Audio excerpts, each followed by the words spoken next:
d'avoir vous savez que le Chavetz Chaim, il a fait le choix d'écrire des livres que par rapport à des sujets qu'il pensait devoir être un peu renforcés. Il n'a pas écrit des livres pour vous montrer son intelligence, ses connaissances et pour éclater la galerie. Il a écrit que des livres où il sentait qu'il y avait dans la génération un besoin de renforcement. C'est des livres qui sont là pour faire du chizouk. Et évidemment, c'est attention, comme c'est un gadol, donc toutes ces paroles sont des paroles de halacha. Et là, il s'agit de la mitzvah de halva'a, de prêt sans intérêt, évidemment, puisqu'il est interdit de prendre des intérêts lorsqu'on prête à un juif. Donc, nous avons le premier texte le plus important, mitzvah assez min haTorah. C'est une mitzvah positive de la Torah, les halvot, les aniye achenu, de prêter à nos frères pauvres. Shelemar, in kesef talvet ami, et ani imach, un verset dans la paracha de Mishpatim. Alors, il y a dans ce verset une difficulté, c'est que c'est écrit im, si, comme si c'était quelque chose de facultatif.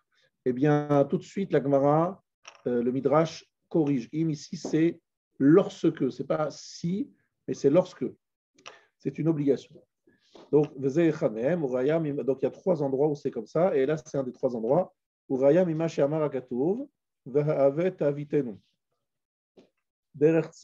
a un complément dans Parashat Re'eh où clairement la Torah nous dit qu'il faut prêter.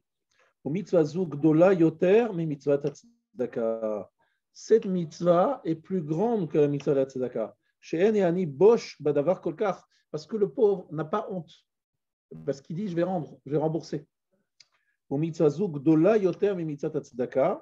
D'accord, excusez-moi, je vais répéter la phrase.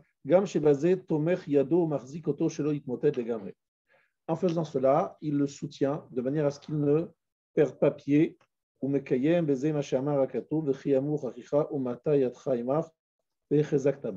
un passouk dans Vaïkra, dans le parasha de Behar, lorsque ton frère s'appauvrira et il tendra sa main, eh bien, tu devras le soutenir. On doit l'obligation de soutenir quelqu'un qui a des difficultés financières. C'est un devoir. Donc, il y a 2 psukim. Il y a la mitzvah de prêt et la mitzvah de faire en sorte que notre frère ne perde pas pied. Ça veut dire que si, par exemple, sans passer par un prêt, vous pouvez l'aider en faisant un piston pour qu'il puisse rentrer dans une boîte et qu'il soit engagé pour qu'il gagne dignement sa vie, c'est aussi une façon d'accomplir la mitzvah dans Parashat Behar, Vechi Yamur Achicha Imcha. Mais la première mitzvah, c'était un prêt d'argent. On peut aussi le faire travailler. Voilà, exactement. Tu peux l'engager, même si tu n'as pas un besoin absolu. Tu dis, voilà, je vais te trouver quelque chose à faire. Et tu lui donnes un poste. Ça, c'est la meilleure tzedaka qui soit. Parce que tu lui donnes... voilà. Non, toi, normalement, tu ne l'aurais pas engagé. Mais tu l'engages seulement pour ne pas qu'il... Pour le faire travailler, exactement. Je connais des gens qui ont un grand mérite. Ce sont des grands hommes d'affaires. Ils ont beaucoup d'employés. Et c'est comme ça qu'ils font vivre énormément de familles de Avrechim en Israël, avec leur centre d'appel. Je ne sais pas si vous connaissez ces sociétés. Et je sais qu'ils font attention de prendre des femmes d'Avrechim parce qu'ils veulent ainsi soutenir leur mari qui étudie. C'est magnifique, magnifique. Ensuite, chez Arzik Boachelo, ou mitzvah gamken alvot le ashir, même un pauvre, même un riche. Alors, ça qui est étonnant, un riche, je ne sais pas quelle mitzvah c'est d'aider un riche, mais malheureusement, ça qui est aussi ici, qu'il y a des fois des riches qui n'ont pas d'argent. Ça veut dire un riche qui n'a pas d'argent, c'est que tout simplement, il a une affaire très importante qui se présente, mais il a tout investi. Il a vraiment besoin d'argent, de cash, pour investir encore et pour peut-être sauver tout ce qu'il a déjà investi auparavant. Lui prêter, c'est une mitzvah gedola, énorme. Je dis, mais attends, il est riche, il a investi. Oui, d'accord, mais là, maintenant, il en a besoin. Donc, c'est une mitzvah qui s'applique aussi aux riches.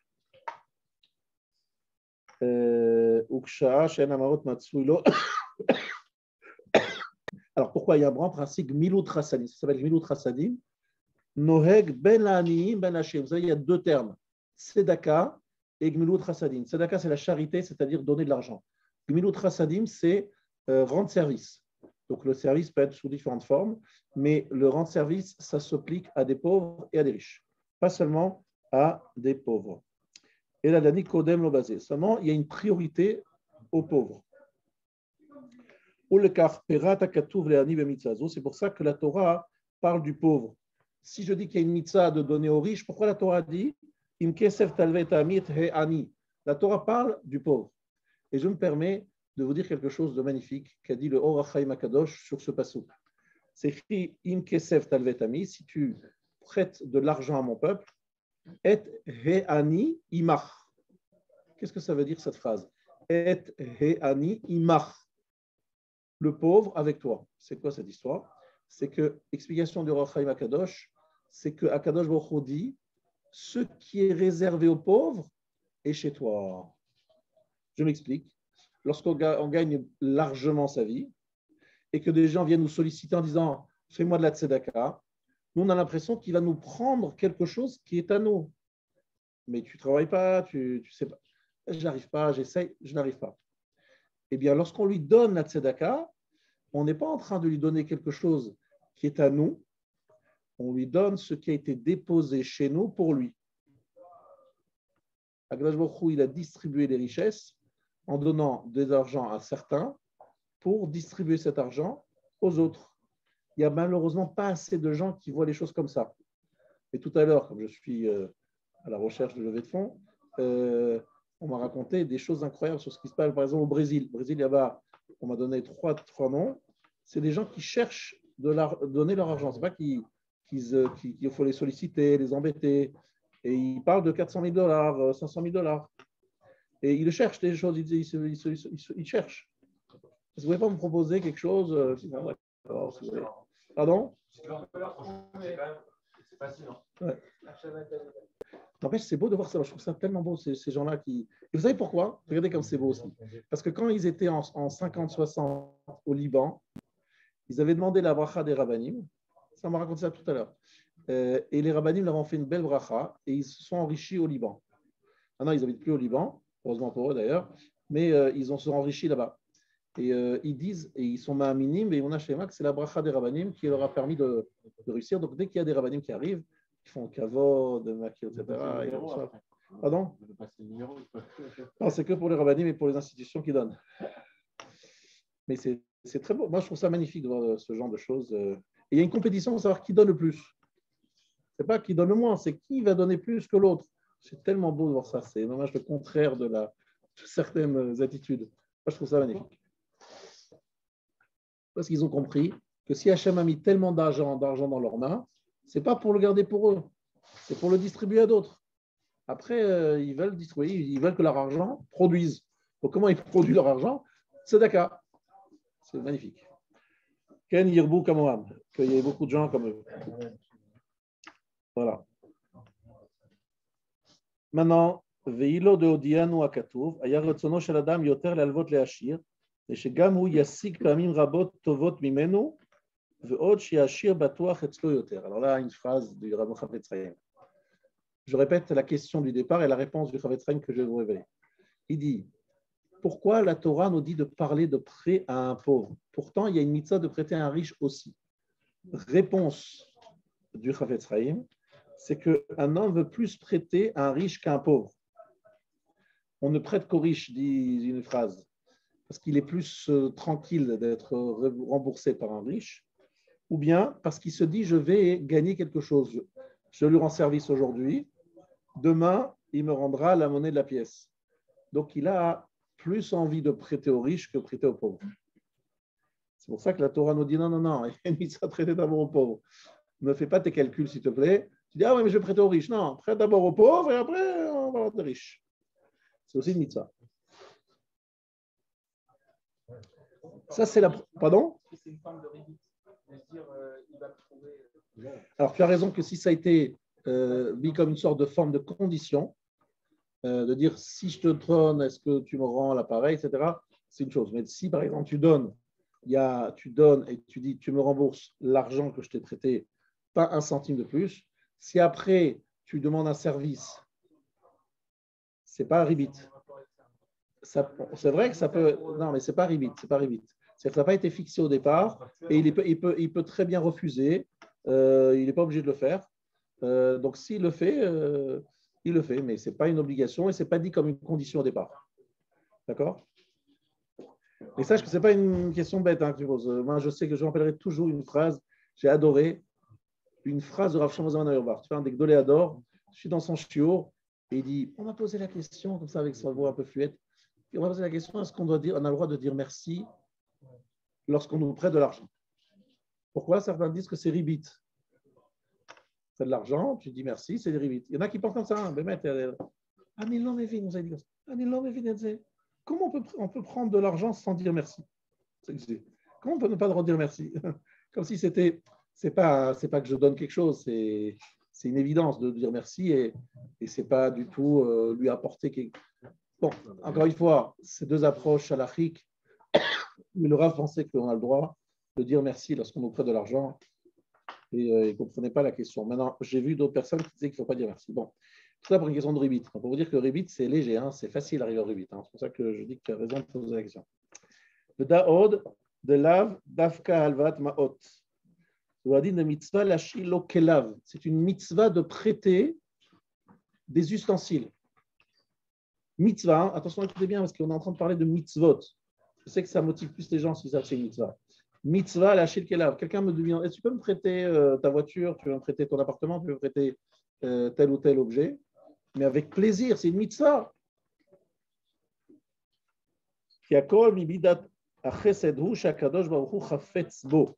Qui chafetz chesed hu. Hachem, il veut le chesed. Le chesed, c'est tout ce qu'on peut faire de rendre service à son prochain, c'est du chesed. Continuons. Et là, chez Alvat Ma'ot, je vous mets une parenthèse, sachez que donner une Vartora à quelqu'un, c'est aussi du chesed. Partager un enseignement, transmettre quelque chose, c'est aussi un chesed rouchani. Et c'est un chesed aussi. Chez Alvat Ma'ot, ou mitzvah gdola yoter misé, alors c'est vrai, dit le Rav, et là, il y a une plus grande mitzvah dans le fait de prêter de l'argent. Pourquoi? Parce que prêter de l'argent, ça a été dit avec un verset spécifique. Il y a un verset spécifique sur le prêt d'argent. Il n'y a pas de verset spécifique sur le prêt d'ustensile.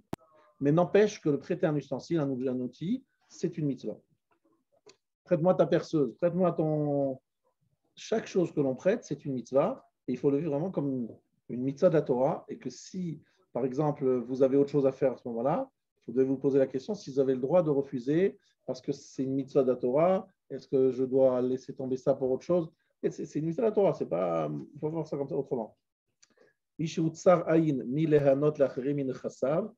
Lorsque quelqu'un qui serait Tsar Aïn, c'est quoi Tsar Aïn? L'œil fermé, c'est-à-dire c'est quelqu'un qui prête pas, qui est très avare, qui a toujours très peur de voir ses objets, ses ustensiles, ses outils abîmés.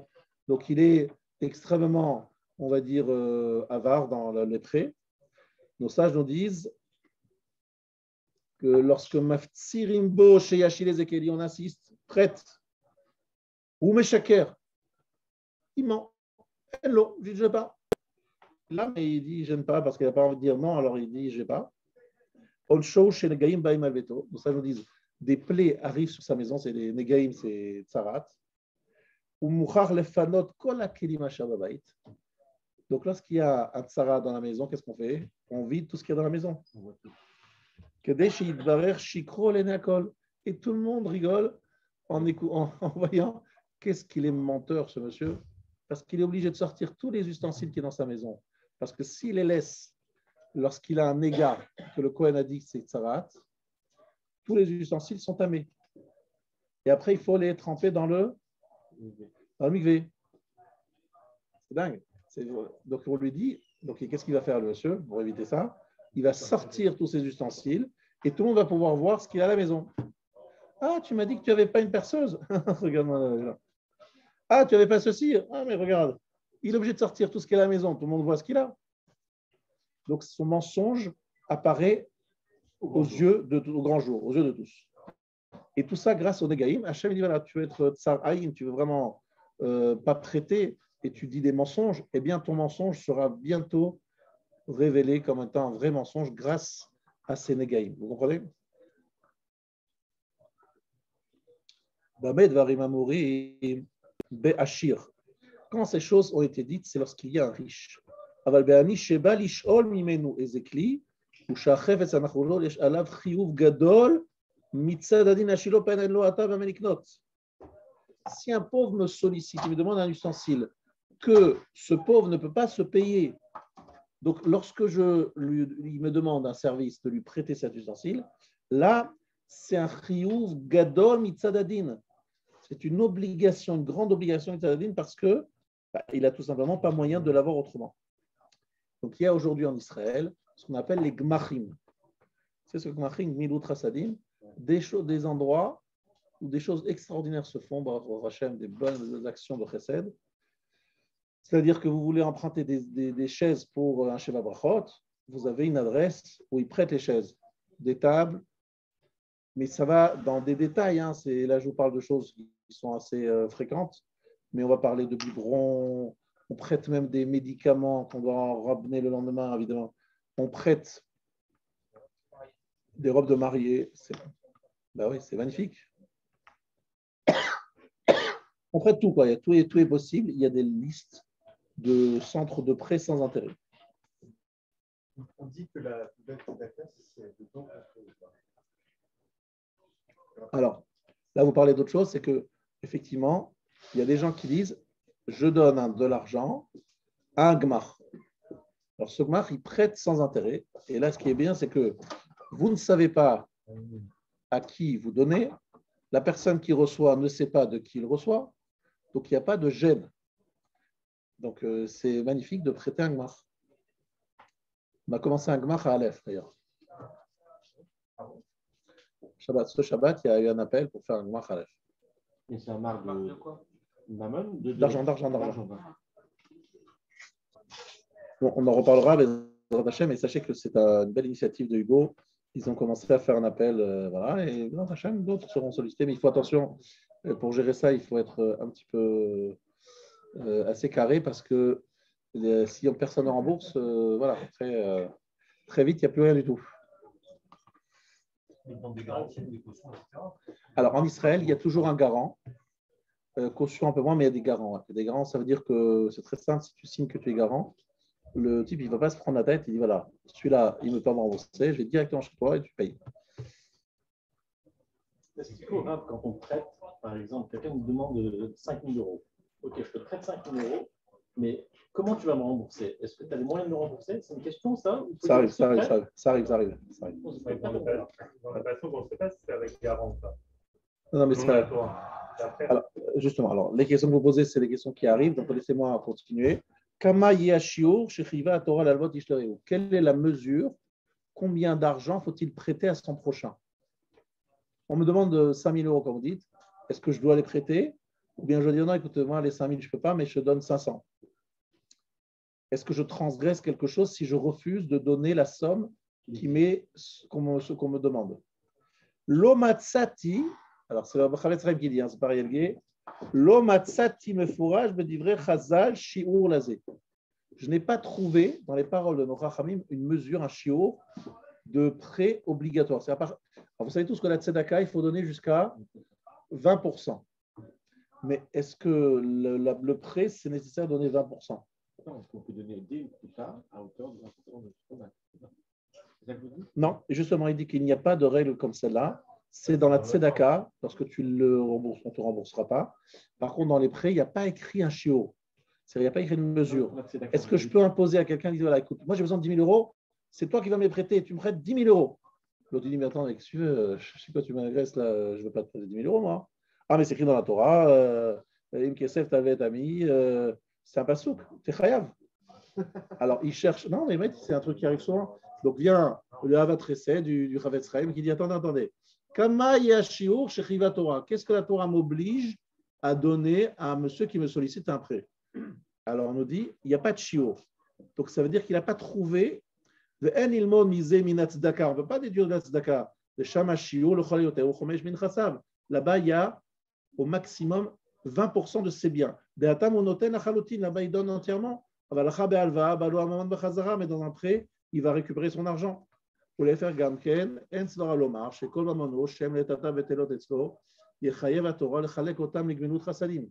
D'un autre côté, est-ce que la Torah peut te forcer à donner tout l'argent que tu as de côté en prêt? Tu as de l'argent, il te dépossède de toutes tes économies, de toutes tes ressources, parce qu'il dit, là, tu les utilises là? Non, tu n'en as pas besoin. Donc, oui, mais pourquoi j'en ai là? Parce que je me dis, au cas où j'ai quelque chose qui se présente, je voudrais avoir de l'argent en cash pour pouvoir l'investir. Il dit, mais non, donne-moi tout ton cash. Est-ce qu'il peut exiger ça? Il dit, c'est pas mistaber, c'est pas logique que la Torah te force à te déposséder de tout ce que tu as mis de côté en te disant, ben voilà, je donne tout, il y a pas, c'est pas logique. La Torah ne peut pas demander ça. Pen isdamen lo eze esek le revar beto, velo emano bedo, mais si, parce que si tu l'obliges à faire ça, il y aura peut-être une affaire qui va se présenter, il en a besoin de cet argent pour investir et pour gagner sa vie. Alors, je saute la parenthèse, la mitzvah dépend pour chacun selon ses moyens. Tout ce qu'il peut faire pour aider son prochain qu'il fasse. Après, c'est très difficile à évaluer parce que il va dire non, mais j'ai besoin de laisser pas mal d'argent de côté parce que je crois savoir qu'il va y avoir une affaire qui va se présenter. Et en fait, il n'est pas tellement sûr. Il ne sait pas vraiment, mais il se dit, c'est très difficile de dire à quelqu'un, donne-moi cette somme. Ce monsieur, il ne sait pas si il risque d'avoir besoin de cet argent, il risque de ne pas en avoir besoin. Ce n'est pas évident de forcer quelqu'un à donner. Alors, répondre oui à une demande de prêt, ça oui, mais combien? Personne ne peut te forcer à donner une certaine somme. Mais Rav, on peut par exemple dire à quelqu'un, je te prête, mais quand je viens te voir, tu as un mois pour me rembourser. La personne, ça va bien faire ça. Demain matin, elle doit payer.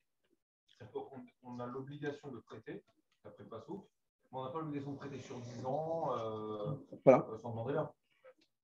Exactement. Maintenant, si la personne te dit je préfère plus longtemps, mais moins, alors c'est une négociation, tu vois.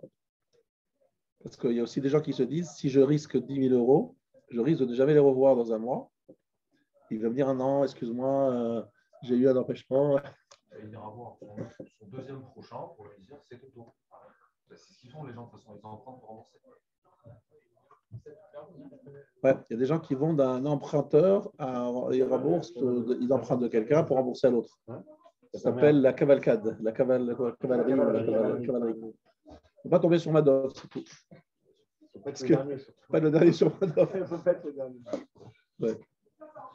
C'est ça. Donc, en même temps, il faut faire la mitzvah à tout le monde. Voilà, comme ça au moins tout le monde participe à la mitzvah. Magnifique. Quelle générosité. Ah, c'est déjà mon tour. Comme au foot, chacun tourne au but. Bien, je suis à la lettre He. Od Mashvasham Bachinour. Dans les livres de Sefer Achinour, c'est décrit de Shiur Alva Yekefimash Tsarich Lo Leheani. Im Yado Maseget. S'il a les moyens, c'est de lui donner ce que le pauvre a besoin pour s'en sortir. Ve Marsoro Shayir Salo, c'est la dernière phrase, lui donner en fonction de ce qui lui manque. C'est-à-dire que si le pauvre dit j'ai besoin de 50 000 euros, alors qu'est-ce que je dois faire? Je dois lui donner 50 000 euros. En tout cas, c'est une mitzvah jusqu'à 50 000 euros. Est-ce que toi, tu dois la faire seul? C'est pas sûr, quoi. Si tu penses que tu peux en avoir besoin. Peut-être que 50 000, c'est peut-être une surévaluation qu'il fait. Des fois, lui demande 50 000. Est-ce qu'on peut croire que c'est son réel besoin? On ne peut pas l'aider à faire avec moi? Ou alors parce qu'on dit j'ai un standing, il veut pour 50 000. Et... Non, mais quand ils viennent avec la facture de l'hôpital, ils te disent traitement, je fais quoi? Ah, d'accord, là tu as un élément de preuve, mais sur une parole. C'est ça qu'ils sont. On n'est pas obligé de les prêter entièrement seul d'assumer le prêt. Ouais. C'est-à-dire, en fait, la conclusion de ces quelques phrases du Chofetz Chaim, c'est que dans ce domaine, prêter oui, mais combien, c'est assez flou, quoi. C'est pas forcer quelqu'un absolument. C'est sûr que c'est une mitzvah si on lui donne tout ce qui lui manque. Mais est-ce que la somme totale doit être prêtée absolument par une personne? Non, c'est pas. C'est une plus grande mitzvah si tu prêtes tout ce qu'il a besoin, oui, ça c'est sûr. Non? Pourquoi pas? C'est logique, non? Non. Quoi, non, pas forcément quoi. Si, parce que tu lui simplifies la vie, et maintenant le problème il est sorti de sa tête. Mais si Il rentre dans la je pièce. viens voir, je le présente à Benjamin, je dis Benjamin, partagez avec moi, je fais un mitzvah à Benjamin, pour autant. C'est gentil, vraiment. Jérémy, je te remercie de penser aux autres. Et surtout Benjamin, il va te remercier. Je suis sûr qu'il va kiffer. Et c'est vrai, dans l'Olam Abba, peut-être qu'il va te dire merci, c'est sûr. Dans l'Olam Hazé, je ne sais pas s'il va te dire merci. S'il répond, s'il rembourse à temps en heure, il y aura zéro problème.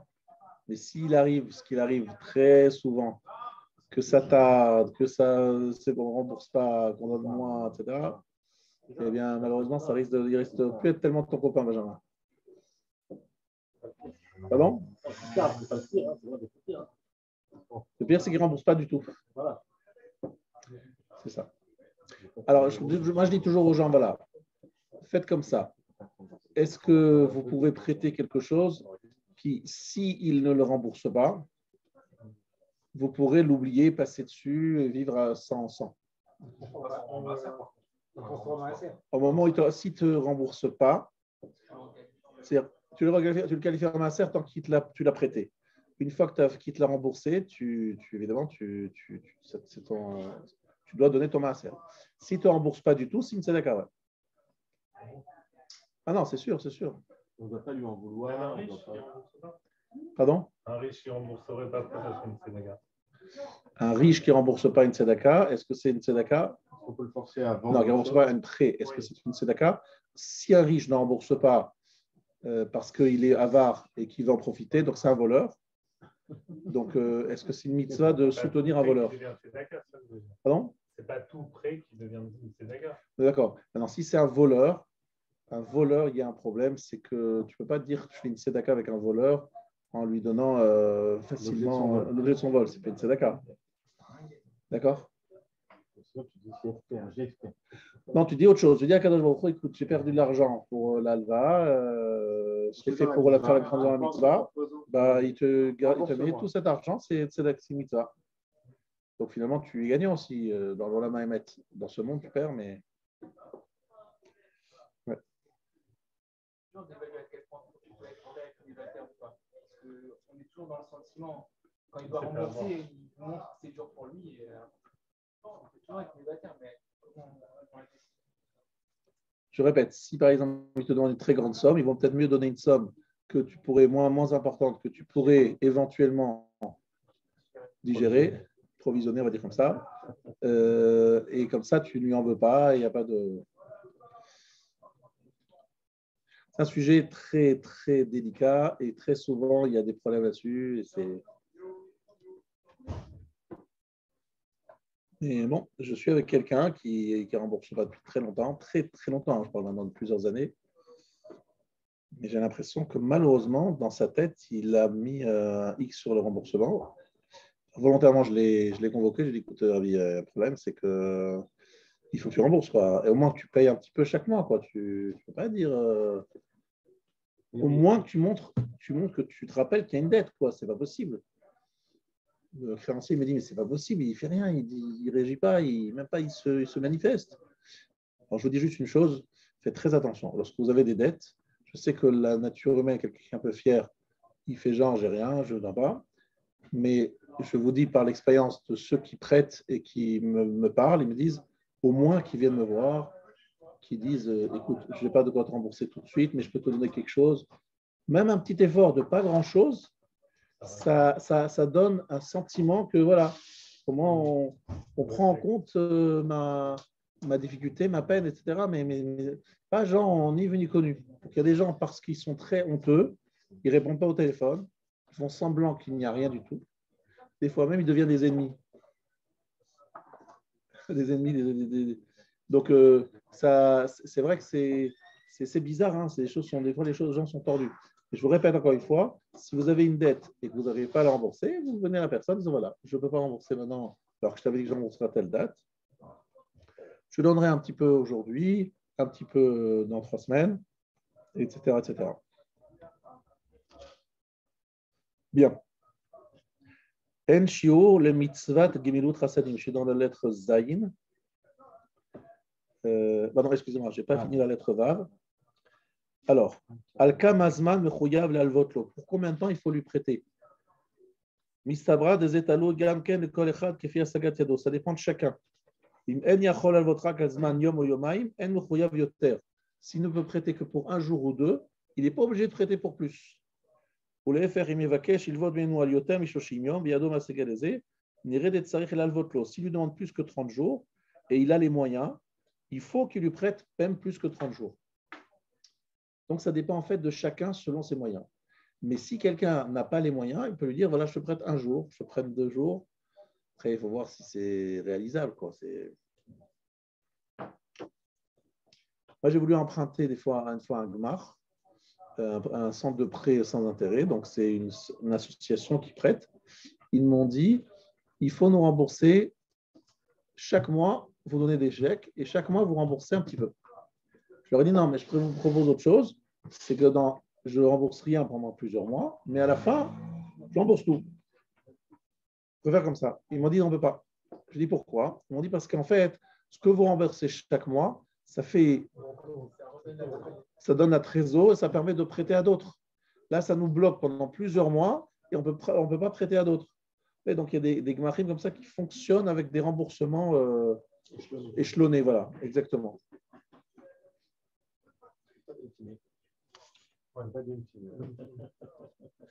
Maintenant, dans la lettre Zaïn, En shiur le mitzvah de Gmilut Chasadim. Il n'y a pas de mesure. Afilu anmea pe'amim. Si vous sollicite 100 fois, parce que le type il s'habitue, tu vois, il t'emprunte, il te rend, il t'emprunte, il te rend, il t'emprunte, il te rend. Et il fait ça plusieurs fois. Et à un moment, tu dis, attends, je ne suis pas une banque là ici. On dirait que je suis une banque ou un distributeur de billets ou je ne sais pas. Normalement, c'est comme ça qu'on réagit, n'est-ce pas? En shiur, il n'y a pas de limite. S'il te demande 100 fois, tu dis 100 fois oui avec plaisir. C'est un effort, hein, ce n'est pas évident. Il ne doit pas avoir un mauvais cœur en disant mais qu'est-ce qui m'embête celui-là? Il m'en prend de l'argent, puis après il me rembourse. Comment chez nos Koes, Amishu Dofek, Tamid Alpitre, Chanoto, Itenlo Revach Beisko. Ah, c'est beau l'image du Chavetz Chaim. Si quelqu'un toque à ta porte parce qu'il veut te proposer une bonne affaire, est-ce que ça te dérange qu'il vienne plusieurs fois? Il vient une fois, il vient lundi, il vient mardi. Et bah, Ochaba, viens, hein, propose-moi encore une affaire, encore une affaire. Vous l'accueillez avec le sourire. On est d'accord? Bien, ça aussi, c'est une bonne affaire qu'il te propose. C'est une très bonne affaire. Merci de me solliciter. Ah ouais, pourquoi? Parce que tu vas prêter. En faisant chaque fois un autre prêt, tu fais chaque fois une autre mitzvah. Donc, c'est une très bonne affaire qu'il te propose. Prête-moi, comme ça, tu fais une bonne affaire. Là, c'est une autre façon de voir les choses. Comme Oshama Akatouv Linan Sedaka, Naton Titenlo, c'est écrit donner, tu donneras. Certains ont fait des chansons sur ce genre de. C'est Afilou me apamim, même 100 fois. Pourquoi c'est écrit 2 fois? Grâce à cette chose-là, Hachem te bénira. Il te demande, il te redemande, il t'embête, il te et tu dis là, et tu donnes. Ah. La bracha d'Akadosh Baruch Hu viendra grâce à ça. Moi, je dis toujours, Rabotai, que le vrai dôme de fer autour de la terre d'Israël et autour de tous les endroits où il y a des Juifs qui habitent, c'est les pages des Gemara et les Maaseh Tzedaka. Mais ce n'est pas moi qui l'ai inventé ça. Hein. Tous les mazak de Gmilut Chasadim qui sont faits, ce sont eux qui protègent le clan d'Israël. Et si un jour vous avez des doutes sur l'ampleur de la protection, parce que vous écoutez malheureusement, et ces derniers temps encore beaucoup, des attentats qui réussissent, mais vous savez, si vous saviez combien d'attentats échouent, combien de projets tombent à l'eau, combien de missiles explosent dans les mains de leurs... Si vous saviez ça, vous vous direz, mais c'est quoi cette histoire?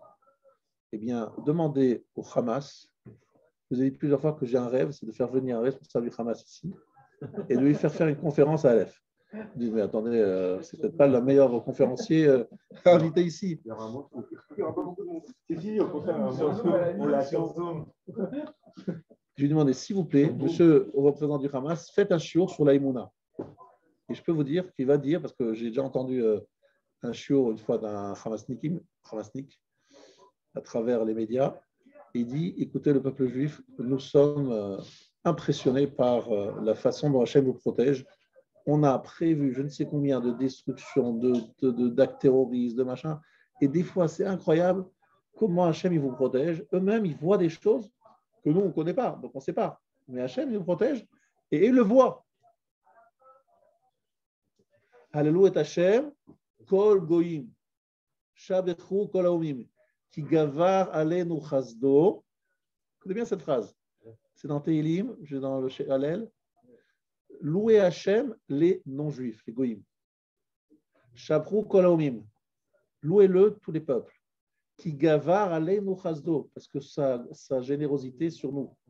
Les goyim, ils vont remercier Hachem parce qu'il nous fait des tovot à nous. Il dit oui, parce que les goyim, ils vont voir la grandeur d'Hachem, combien il nashgacha pratique sur le Klal Israël. Et ceux qui parlent le mieux de l'ashgacha pratique à Israël, je disais encore ça à Yom Ha'atzmaut, ce vendredi 5 Iyar, ceux qui parlent le mieux des miracles qui se sont passés en 73, 67 et 48, c'est qui c'est? C'est les stratèges des armées du monde qui étudient les guerres que je vous ai citées et ils disent très franchement, on n'a pas compris comment les Israéliens ils ont gagné la guerre. Et je vous ai donné la réponse, le secret de la réussite. Alors, je vous passe à la lettre Chet. Achiyuv shechriva haTorah lealvot ish lereu ou ben al mashkon ben beli mashkon. Imu batuach beina. Alors ça c'est une halakha, rabotai. Je vous demande de l'écouter attentivement parce que ça évitera beaucoup de problèmes dans votre vie. L'obligation de prêter, c'est soit avec un gage, soit sans gage. S'il est sûr de lui, il ne lui prendra pas de garantie. Ah, imalveo beli mashkon. Mais s'il lui prête sans garantie, sans gage, al kol panim yalveo le fine edim. Il doit lui prêter devant témoin. Oshiten lo shtachov. Pas de prêt sans preuve, sans shtar ou sans edim. Shtar, c'est quoi? C'est une reconnaissance de dette. Ou al kol panim ktivat yado. Soit lui, il écrit, je reconnais devoir, etc. Soit il prend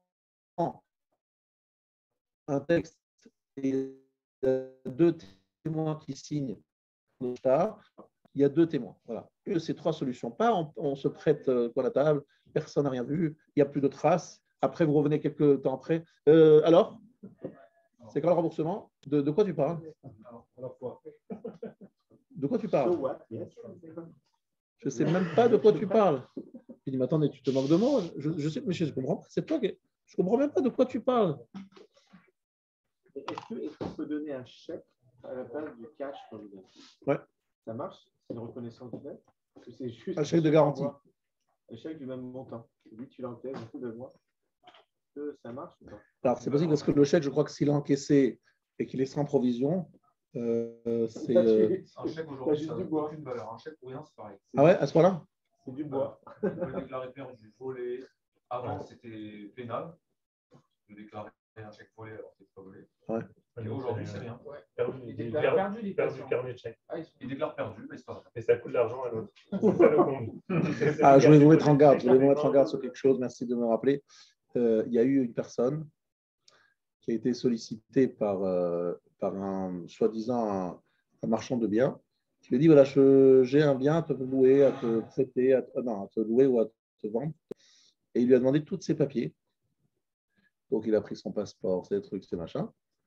Et après, il s'avère que c'est un escroc qui récolte toutes les coordonnées et tous les éléments. Et ils vont en Europe de l'Est, c'est un gang d'Europe de l'Est. Et là-bas, ils se font plaisir. Parce qu'ils ont tous les éléments sur vous. Faites très attention à qui vous donnez toutes vos coordonnées parce que ça peut être utilisé à vos maisons. Il y a quelqu'un ici qui s'est fait avoir, un escroc très connu, semble-t-il. Il a fait une déposition à la Banque de France et à la police. Mais on lui a dit, c'est pas évident qu'on arrive à vous protéger, etc. C'est pas évident. Donc, je vous mets en garde, ne transmettez pas vos coordonnées à n'importe qui, n'importe comment. Et sur Internet, alors là, c'est le reshoot arabe. Faites très attention à ça. Donc, j'étais en train de dire que il faut laisser des traces, des preuves, des garanties. Et toi, tu es en train de nous dire qu'en fait, un chèque, ça ne vaut plus rien, ça n'a aucune garantie. Moi, j'entends. Par contre, quelqu'un qui fait un chèque, ça veut dire qu'il devait l'argent. C'est entre guillemets comment je parle. Ouais, c'est le révélateur qui doit l'argent. Ouais. Tu as raison. Mais bon, tu Ça ne permet peux pas de l'encaisser. récupérer ton argent. Non, il te dit c'est pas un match-code, mais c'est une reconnaissance de dette. C'est très puissant, un chèque. C'est très puissant. Non, il te dit qu'aujourd'hui, c'est plus puissant du tout. Non, c'est pas puissant pour récupérer l'argent. C'est puissant en ce sens que je le dépose à la banque. Et s'il n'y a pas la provision, tu deviens insolvable et ça me fait des gros problèmes. Donc c'est une force de dissuasion. Et ça vaut comme un cheval. Non, il a raison. Si tu déposes à la banque. Ah, s'il le dépose le jour même, oui. Non, mais c'est responsable que tu fais. Mais Non, s'il le c'est une laisse vraie dans le valeur. tiroir, Si après il déclare qu'il est volé, bon, après, c'est pas grave. c'est le Non, dernier. tu ne peux pas déclarer qu'il est volé si c'est faux. Parce que tu as des preuves qu'il n'est pas volé. Il y a une enquête, c'est une Non, enquête. c'est pas que volé. C'est Il a vu ton nom. Faites attention, voilà, faites attention. Va à la police, tu me diras ce que c'est pas gagné. Il y en a plein. Là, Tous les jours, il y en a tu qui font dans ça. 10 ans, tu vas le coup. Non, mais ils se mettent très mal. À zéro. T'as rien, tu vas. Il adore être mal. Il n'y a pas d'interdit bancaire? Non, parce que lui, il a déclaré volé. Il Le a carnet déclaré chèque. qu'il était perdu. On en a tous les 6 mois. Et en plus, on paye dans l'euro pénalité. On m'a fait un chèque et le gars, il a déclaré chèque perdu. Je lui ai dit, vous l'avez signé, le chèque. C'est Ouais. votre signature. Oui. Oui, je signe tout mon chéquier d'avance, comme ça, on range le chéquier. Il me dit, je signe mon chéquier entier, comme ça, je peux connaître le montant. Bah, ça soit dessus. Ah, c'est pour ça que de moins en moins de personnes traitent des chèques, c'est ça? J'ai tout ce que tu veux. À aujourd'hui, je banque. Même les banques, 2016 ou 2017. Vas-y, je fais 50-50 avec toi. Tiens, prends le chèque. Non, mais c'est pas ce que je Tu vas dis. perdre ta vie. Moi, c'est- Ouais, faites attention, faites attention. Ouais. Un chèque, c'est comme un compte, c'est une vraie valeur. À l'époque. De moins en moins, de moins en moins. Il te explique aujourd'hui. Sauf si tu tombes sur un voyou, le chèque ne vaut rien parce qu'il y a un moment, ça d'accord. Mais c'est ça le problème, c'est que Rien voit le numéro de transaction. Rien ne vaut un virement, c'est sûr, tu payes direct. voilà, en bataille, faites attention. Il vaut mieux ne pas risquer, entre guillemets, de livrer quelque chose qui de jamais payé. Il vaut mieux ne pas livrer du tout. Il dit voilà, c'est simple. Tu fais le virement, j'ai l'argent dans mon compte et après on discute. Il y a un point. Est-ce que le pauvre il vient tout de suite? Est-ce que je dois le donner tout de suite? Est-ce que j'ai un délai où je peux mener d'abord des étapes d'enquête et après je lui donne? Je veux donner la somme qu'il veut, mais je le fais qu'après enquête. J'ai le droit de dire ça? Tu as le droit de faire une enquête. Tu as le droit de faire une enquête. Ouais. D'accord. Sur une enquête, je dis. Sauf que faire une enquête, c'est très compliqué d'avoir des choses très, très claires et très parce que les enquêtes. On a le droit de demander des documents quand tu vas me rembourser avec ton salaire. Ok, bah même notre fiche de paye. On a le droit de faire financière. Comme une banque en fait à la limite. Ou alors c'est indigne. Alors, on va voir qu'en fait, il y a des gens effectivement qui empruntent systématiquement et qui ne remboursent pas, où il y a des risques de non-remboursement. On n'est pas obligé de payer à des gens qui ne sont pas solvables. Ouais. Alors, à ce moment-là, tu fais une tzedaka, c'est autre chose. Ou bien, si c'est un escroc, c'est pas une tzedaka, on est d'accord. Donc, La douane, c'est pas d'être bête non plus. Exactement. C'est pour ça que faites attention, mais attention, parce qu'il y a aussi le problème, c'est que le Yetzirah rentre dedans et il dit ah non, mais je pense qu'il ne va pas m'embourser, donc vous débarrassez tout de suite et vous ne faites rien, aucun effort. C'est pas non plus autorisé de faire ça, vous voyez, je veux dire. Faites attention, parce que sous couvert de dire voilà, je ne suis pas sûr qu'il va me rembourser, vous payez prêt à personne. Donc finalement, la mitzvah, elle est écrite pourquoi? La mitzvah, c'est prendre un risque, non? Maintenant, le risque, il faut être mesuré. Il ne faut pas prendre n'importe quel risque. Mais comment tu es sûr de prendre un risque mesuré? Il faut s'accrocher, il faut savoir. Donc, tu peux prendre un garant. Tu dis, voilà, je veux que ton père y signe, ton cousin y signe, ou quelqu'un de solvable de ta famille qui signe. En général, ces gens-là, ils ne signent pas. En Israël, sachez que c'est un grand sport de trouver un garant pour emprunter chaque mois. C'est le sport national là-bas. Et les gens qui signent, ce sont des tzadikim chassidim dolim, parce que je peux vous dire que. Ils servent d'avant pour ceux qui vont payer. Des fois, c'est. Il y a des histoires, je peux te dire, de Shalom Bait, lorsque le type il a signé sans dire à sa femme qu'il a signé une garantie, il s'est fait esquinter, prendre, et la femme dit je t'avais dit, et comment ça se fait que tu l'as fait, tu m'as pas demandé mon avis, et machin, et ça part en live.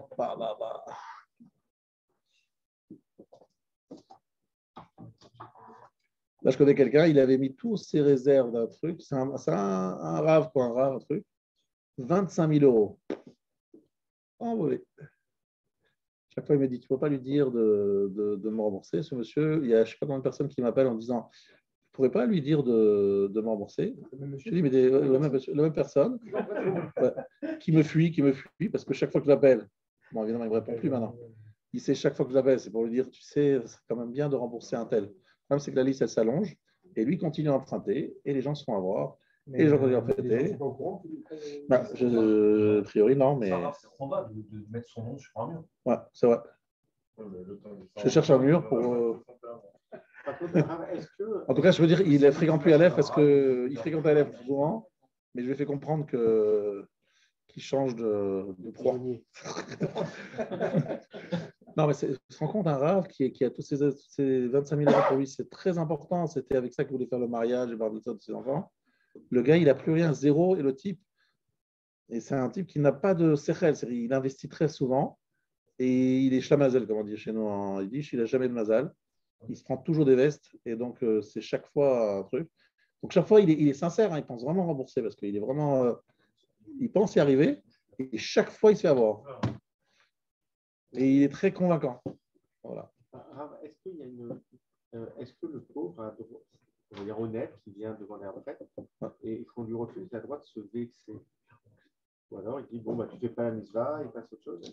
Alors, il va se vexer. Si c'est pour une mauvaise raison, eh bien, il n'y a pas grave problème. Si c'est pour une bonne raison, il faudra donner l'indine. On devra rendre des comptes devant le tribunal céleste, ce que je dis. Si c'est pour rien. Est-ce qu'il a le droit de se vexer ou alors il dit, bon, bah, c'est mon épreuve que je tarde à trouver l'argent pour le prêter? Le droit de se vexer, ça n'existe pas cette question. Est-ce qu'on a le droit de se vexer? Est-ce qu'il doit se vexer si c'est difficile pour lui de faire ça? Est-ce qu'il a le droit d'en vouloir à la personne qui attend la mise Tu prêtes à quelqu'un d'autre. Voilà. Je ne pas prêter à toi, je peux choisir. On ne peut jamais savoir dans quelle situation est la personne que tu sollicites. Peut-être cette personne n'a vraiment pas pas les moyens pour X raisons, et donc tu n'as pas le droit de le juger et tu ne juges personne. Maintenant, dans la lettre tête, Imomakir Behalove Shuba Midara'a. Voilà, c'est ce qu'on est en train de dire oralement. Donc, s'il se connaît l'emprunteur, c'est quelqu'un qui a une mauvaise mida. Et non makpid al mamon acherim. Il ne fait pas attention à l'argent d'autrui. Ou meotav yukalin etzlo. Et l'argent va être dépensé chez lui. Velo imtsam imalikvot. Il n'y aura rien de. On ne pourra pas encaisser. Moutav, chez lo yalveu, il vaut mieux ne pas lui prêter. Anon bli mashkon, si tu n'as pas de garantie. Imash yalveu, plutôt que de lui prêter, veitraer le noxo, ve'avolide loigos. Plutôt que de lui emprunter et qu'il vienne l'embêter et transgresser l'oigos. Alors, attention, là, je vous apprends une halakha. C'est quoi l'oigos? C'est un verset qui se trouve dans Devarim, c'est-à-dire dans Parashat Re'e. On l'a lu le dernier jour de Pessah. C'est quoi l'oigos? L'oigos, c'est d'aller chez un emprunteur et de lui dire « rembourse-moi ». Alors que ce monsieur n'a pas de quoi rembourser. Donc, tu le mets dans une situation de pression, de machin, tu transgresses un Issur Torah. Sauf si la personne que tu viens solliciter, il a les moyens de rembourser, en vendant, par exemple, un meuble, des habits, des choses qui ne sont pas absolument indispensables. S'il a les moyens de rembourser, il n'y a pas de Issur Loigos. S'il n'a aucun moyen, c'est une pression et c'est assaut. On est compte, on n'a pas le droit de réclamer son dû pour quelqu'un qui ne peut pas rembourser. Donc, il dit, il vaut mieux ne pas prêter plutôt que de prêter et de transgresser l'interdiction de lui mettre une pression. Mais si en lui prêtant, ça lui permet de retrouver ça. On veut de lui redonner de la dignité. Parce que... Non, je répète, c'est une personne qui est midara. Il a un mauvais trait de caractère. Il ne considère pas l'argent d'autrui. Pour lui, ils en font. C'est de ce personnage qu'on parle. On ne parle pas d'une personne bien dont tu parles, c'est autre chose. Une personne qui a un défaut, il ne tient pas compte de l'argent d'autrui. Voilà, il y va, il dépense, il sait qu'il ne pourra pas rembourser, c'est pas grave. Cette personne, il ne faut surtout pas lui prêter. On est d'accord? Mais j'ai eu un cas il n'y a pas longtemps. C'est un monsieur, tout cet argent que on lui prête, il achète de la boisson. Alors, il y a un rav qui m'a dit, assaut de lui prêter. Il pleure, il dit, j'ai pas de quoi vivre, comment vous me laissez comme ça, et vous avez une criminalité, il y a de l'argent, etc. Donc, il vous culpabilise, vous comprenez? Mais en fait, avec l'argent que tu lui donnes, il achète n'importe quoi, mais pas ce dont il a besoin. Donc, en fait, c'est un gars, il faudrait le mettre dans un... Une idée sur ce qu'il a besoin. Il faudrait bien faire des courses. Exactement ce que je lui dis. Tu dis, écoutez, il n'y a pas de problème, je ne vous prête pas d'argent, mais si vous voulez des courses, exactement, je vous donne de l'alimentaire. Attention, pas un bon d'achat. Un bon d'achat, il va aller que du. C'est le côté du vin. Tu lui achètes de la nourriture, tu dis, voilà, vous avez faim, pas de problème. La nourriture sera livrée chez vous, par Hyper Caché ou quelqu'un d'autre, peu importe. Mais qu'est-ce que vous avez besoin? Donnez-moi la liste. Vous comprenez, il y a des moyens de faire. Ou bien, il faut payer le loyer directement. En fait. En tout cas, il faut faire attention pour qu'il n'ait pas. Est-ce qu'il y a le possible? Je m'aperçois qu'il a acheté de la boisson. Alors, et il ne veut pas rembourser? Non, maintenant, je sais qu'il a fait n'importe quoi avec l'argent. Est-ce que j'ai toujours le gosse ou je peux aller le harceler? Le problème, c'est que s'il n'a pas de quoi rembourser, il y a l'OIGOS. Ouais. C'est le problème. Il se retrouve dans cette situation. Pardon? C'est-à-dire que si la personne, même s'il a dépensé, tu as compris? Je ne sais pas quel est ton prénom. Oui, Raphaël. Raphaël, si en fait la personne, elle a dépensé, elle n'a plus, et tu viens le mettre une pression, tu fais l'OIGOS. Maintenant, lui, il a fait une bêtise de dépenser son argent bêtement comme il fallait. Il ne fallait pas dépenser. Mais ce n'est pas le sujet. La Torah te dit, tu n'as pas le droit de mettre quelqu'un mal à l'aise en lui mettant une pression alors qu'il n'a pas remboursé. Peu importe qu'est-ce qu'il a fait avec cet argent. Mais ne lui prête pas parce que sinon, il va le mal utiliser. Même au bout de X années. Même si je n'ai pas compris. Au bout de pas mal d'années. Réclamer de l'argent continuer, même si c'est 10 ans après l'échéance. Ah oui, l'OIGOS, c'est. C'est au moment. Ah ouais, c'est le problème, c'est à vie. Ouais, c'est à vie. Mais par contre, est-ce qu'on peut guetter? Encore une fois, s'il peut rembourser en vendant, c'est bien, on peut lui faire la pression. S'il a de quoi rembourser en vendant une partie, c'est bien. Oui. Si quelqu'un a vraiment le strict minimum. Non, dans ce cas-là, non. En vendant, il va devoir rembourser, mais il aura encore moins. Non. S'il a que le strict minimum, tu ne peux pas lui demander de vivre SDF. Et ses héritiers, non, ses enfants. Donc voilà. Est-ce qu'on peut réclamer aux enfants? Pas réclamer aux enfants, ça a priori, on va le voir dans la suite. Est-ce que les enfants héritent des dettes de leur père? C'est un héritage. On est vivant.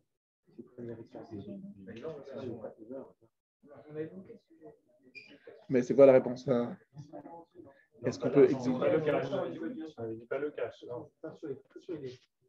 C'est sur les chiboud, c'est seulement sur le karka, ouais. Et pas sur le cash. Maintenant, le cash, il est bien caché, donc il n'y a aucun risque. C'est juste, comme son nom l'indique. Ensuite, Yud, Imba Shimon et Tzel Rouven. Donc, Shimon vient chez Rouven, il lui a dit prête-moi un mané. Attendez bien. Si quelqu'un dit, je t'emprunte un mané, mais sache que je ne pourrai pas te le rembourser en une fois, seulement petit à petit. Il n'est pas obligé de lui rembourser, de lui prêter. Pourquoi? Parce qu'il dit, moi, je ne pourrai pas rembourser en une fois, je le ferai lentement, c'est très étalé. Eh bien, il dit, tu n'es pas obligé.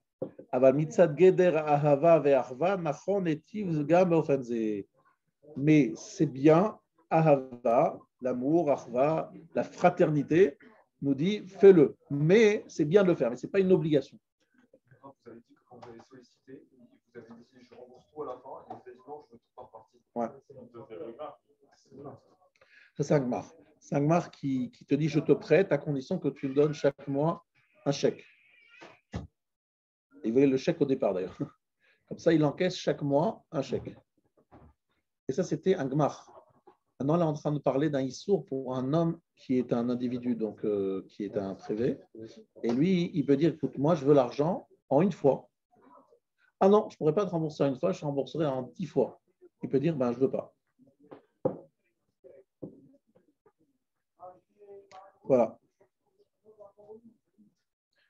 Im iftiach le Israël le halvoto sachma, Isaër milachzor bo.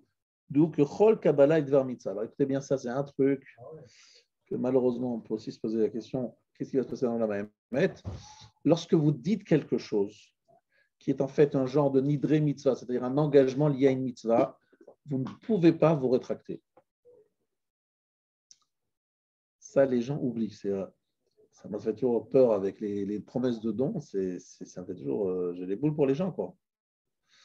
Donc, quelqu'un a dit je m'engage à donner au Beth Midrash X milliers d'euros. Tu ne peux pas te rétracter. Il faut les donner, quoi. Ah, mais j'ai pas d'argent. Bon. Tu me demandes d'être mochel, mais je ne peux pas être mochel parce que ce n'est pas mon argent. Ce n'est pas mochel, c'est pas moi qui prends l'argent. Donc, c'est un vrai problème. Ou bien quelqu'un qui fait un engagement de prêt. Il dit voilà, je te prêterai 5 000 euros. Et puis après, il dit non, bah finalement, non, je ne donnerai pas 5 000 euros. Il dit que c'est Isaïe Larzo ou une oralement? Oui, oralement. Il a dit oralement. Ouais. En fait, si vous faites attention, même lorsque quelqu'un vous invite à un mariage, moi j'essaye toujours de dire je vais faire un effort et je vais essayer de venir.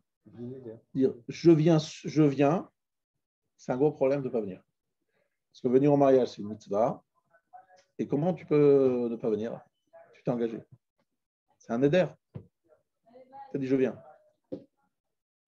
Ah, mais je vais faire Atarat Nedarim. Nidre mitzvah, ça ne marche pas. C'est ça qui est embêtant. Donc, ne dites jamais je viendrai, je ferai, je ceci, je cela. Beli Neder, Be'ezrat Hashem, si Hashem me donne la possibilité, je vais tout faire pour. Voilà. Alors, je comprends que ça vous fasse peur. Vous dites, voilà, celui-là, il ne va pas donner rien du tout, mais il vaut mieux ne pas rentrer et flirter avec les vœux. Si quelqu'un va emprunter à la banque, oui. J'ai une mitzvah, c'est quelqu'un qui aurait pu emprunter à la banque, mais il veut demander. Il va à la banque. Est-ce que j'ai une mitzvah obligatoire de déjà prendre un chemin ou je laisse? Alors, tu n'es pas obligé de dire à ton frère je veux te prêter. C'est une mitzvah de le faire. C'est-à-dire que si tu le fais, tu accomplis une mitzvah. Mais si tu ne le fais pas, tu ne fais pas une avéra. Parce que lui, il ne t'a pas demandé. Ce n'est pas qu'il t'a dit je voudrais que tu te emprunter chez toi. Tu as dit non. Donc, il allait à la banque. Il allait d'abord à la banque, n'est-ce pas? Pourquoi? Parce qu'il se dit non, je ne vais pas lui prendre à mon frère, je ne veux pas le mettre mal à l'aise, etc. Donc, il va directement à la banque. Mais si tu prêtes à ton frère, il va gagner qu'il ne paiera pas le ribit. Donc, il va gagner. Donc, c'est une mitzvah de le faire. Mais ce n'est pas une obligation de le faire. Parce qu'il y a un autre moyen de l'obtenir. Bon. Est-ce qu'on a le droit, nous, d'emprunter pour faire un prêt comme ça? Alors, est-ce qu'on est obligé d'emprunter? Non, on peut, c'est sûr qu'on peut, mais est-ce qu'on est obligé de le faire? Non.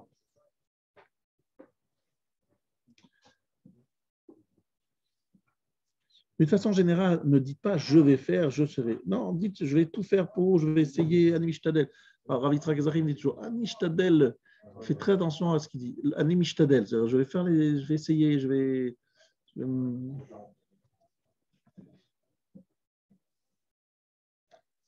C'est très important de faire attention à votre parole. Moi, je dis ça me dérange beaucoup lorsque les parents ils menacent les enfants de menaces qui ne vont jamais, jamais faire, mais qui sont des menaces terribles et qui ne veulent rien dire. C'est des choses qui me dérangent profondément parce que tu apprends à tes enfants de dire n'importe quoi. Dans ton colère, tu dis alors, je ne sais pas ce que tu lui fais. Des bêtises. Non, la parole, c'est kadosh. Vous ne dites pas des choses que vous n'allez pas faire. Heureusement, vous n'allez pas le faire d'ailleurs. Mais ne dites pas des choses. En plus, c'est quoi l'enfant? Il vous dit mais il est fou, mon père. De quoi il parle? Et quel intérêt ça a? C'est quoi cette façon de parler? C'est ridicule. Mais par exemple, une phrase que je n'aime pas, je vais te tuer. Bon, on sait tous qu'il ne va pas te tuer, il ne risque pas de te tuer, mais pourquoi tu dis cette phrase? Qu'est-ce qu'elle a fait dans la phrase je vais te tuer, je vais te machin, Pourquoi tu parles comme ça, Kras de Shalom? Je ne sais pas, moi, ça me dérange profondément. Oui. Là, je reviens sur le prêt. Si on sait qu'il y a un juif, il va aller à la banque, il va aller et il va emprunter 10 000 euros à 5% de taux d'intérêt. Et il ressort de la banque elle lui a dit non, il est dévasté. Il a besoin de cet argent. Ouais. Et moi, cet argent, j'allais aller l'investir. Est-ce que c'est limite quoi qu'il arrive de lui prêter et de lui dire écoute, moi j'allais l'investir plutôt que de l'investir et que ça me ramène 3%, donne-moi toi les 3%. Tu étais prêt à payer 5% à la banque. C'est du rébit, c'est réglé. Non, ce n'est pas réglé du tout. Il y a ce qu'on peut faire, ce qu'on appelle la Eteriska. C'est-à-dire, en fait, tu vas chez un Dayan et le Dayan, il t'organise un prêt avec intérêt, mais selon les règles de la Torah, ce qu'on appelle Eteriska. C'est quoi un Eteriska, vous savez? c'est une autorisation qui se fait parce que tu es un genre d'associé et donc on partage les bénéfices. En tout cas, c'est mieux ça que le bonhomme n'ait pas du tout je trouve que c'est beaucoup, mais non. C'est autorisé. Mais est-ce que c'est pas mieux de prêter sans intérêt? C'est sûr. Mais tu ne prêteras jamais 10 000 euros sans intérêt, on est d'accord? Non, on est d'accord. Jamais 10 000 euros sans intérêt. Voilà, parce que tu as besoin de ça, parce que c'est ta part ça aussi. Tu dis, je vais investir 10 000. Quoique aujourd'hui, les intérêts. Alors, c'est pas une perte d'argent, mais c'est, on va dire, un manque à gagner. Que si je lui prête à lui et qu'il me les rend dans 5 ans, cet argent-là, 10 000 euros aujourd'hui, 10 000 euros dans 5 ans, c'est pas la même valeur. Alors, je vais te raconter quelque chose que j'ai vu en Israël très fréquemment. Je trouve ça magnifique. Je vois des rabbanim, des avrechim qui mettent difficilement de l'argent de côté pour le mariage de leurs enfants dans 20 ans. Et les gars, ils mettent ça au gmar. Je me dis, mais c'est quoi cette adikim-là? Ils mettent au gmar des 10 000, 20 000 euros, 30 000 euros qu'ils ont très durement gagné ou qu'ils ont amené de leurs parents pour le mariage. Et ils disent, on prend 0 centime d'intérêt. Et par contre, mitzvah, pendant 10 ans, 15 ans, avec cet argent, c'était prêté à des gens. Et le jour où ils marient leurs enfants, il faut que le gmar leur donne la somme qu'ils ont prêtée. Et en plus, ils prennent le risque que tu dis, bon, non, etc. Donc, c'est magnifique de voir des gens, moi, je trouve ça magnifique. Ils prennent le risque, ils ne prennent pas d'intérêt.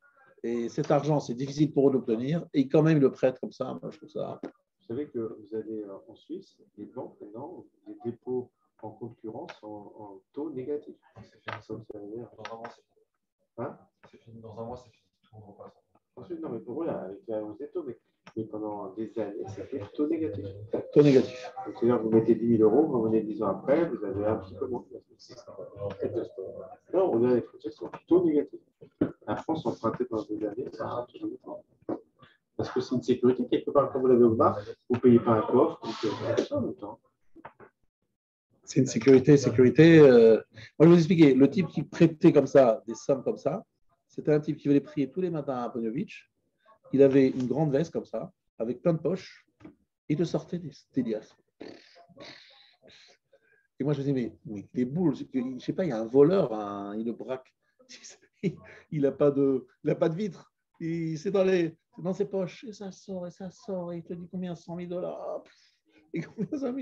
C'est vrai que vous voyez ça, il dit, mais c'est quoi ce truc? Et comment il gère son truc? Et comment il sait qui, quoi? J'ai vu des choses tellement incroyables et magnifiques. Je trouvais ça magnifique. Mais vous vous dites, j'ai un peu peur, quoi. Je prête de l'argent à ce monsieur.